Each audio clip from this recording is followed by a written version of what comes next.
Assalamualaikum warahmatullahi wabarakatuh. Selamat datang di channel edukasi.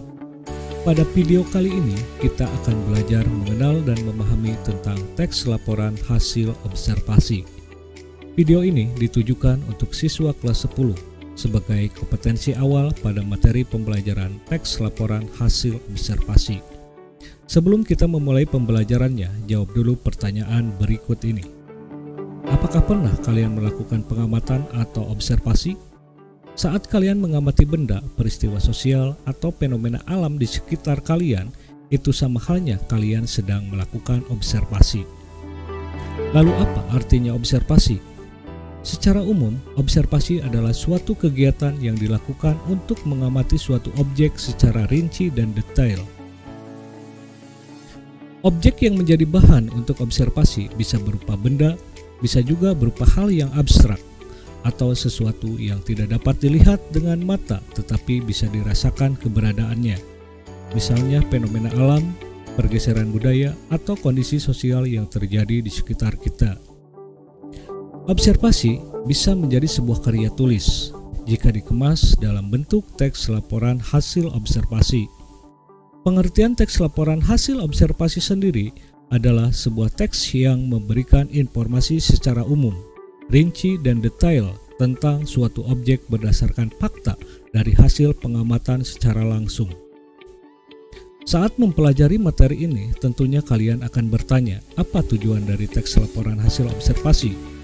Sebenarnya, tujuan utama dari teks laporan hasil observasi adalah untuk menyajikan informasi kepada pembaca mengenai sebuah kasus, fenomena atau tragedi berdasarkan fakta yang terjadi.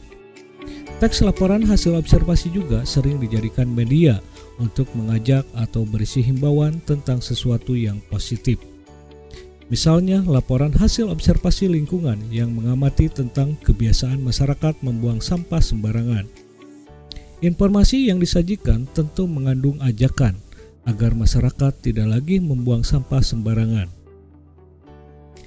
Pada materi hasil observasi, kalian juga sering diminta untuk menunjukkan contoh laporan hasil observasi.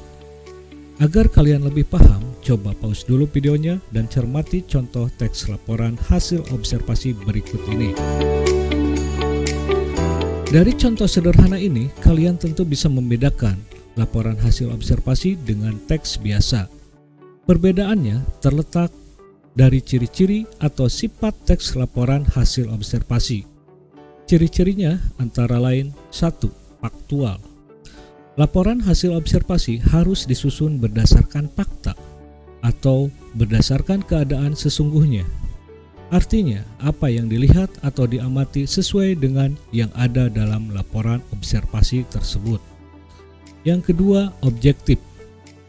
Laporan hasil observasi harus berdasarkan pengalaman pengamatan objek, tidak menunjukkan pandangan pribadi dari penyusun laporan, dan tidak adanya tanda-tanda keberpihakan pada sesuatu hal. Yang ketiga, umum. Topik teks observasi bersifat umum, di mana isi dari laporan adalah sesuatu yang sudah diketahui oleh masyarakat luas. Yang keempat, spesifik. Hasil pengamatan berfokus pada satu masalah atau pembahasan tanpa adanya tambahan pembahasan yang tidak berkaitan dengan pokok pembahasan.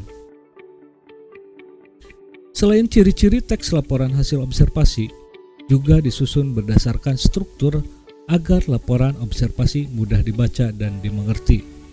Struktur teks laporan hasil observasi antara lain: 1. Definisi umum. Di bagian ini, pembahasan harus memiliki gambaran umum yang membuat informasi tentang objek observasi, waktu observasi, asal-usul, lokasi observasi, dan informasi umum lainnya. Misalnya, dari contoh laporan hasil observasi tadi, definisi umum terletak pada informasi tentang sampah plastik menimbulkan masalah lingkungan. Yang kedua, deskripsi bagian atau isi. Bagian ini berisi inti dari hasil observasi yang dilakukan dan dapat pula berupa klasifikasi yang bersifat teknis, juga deskripsi yang menjelaskan masalah secara lebih spesifik.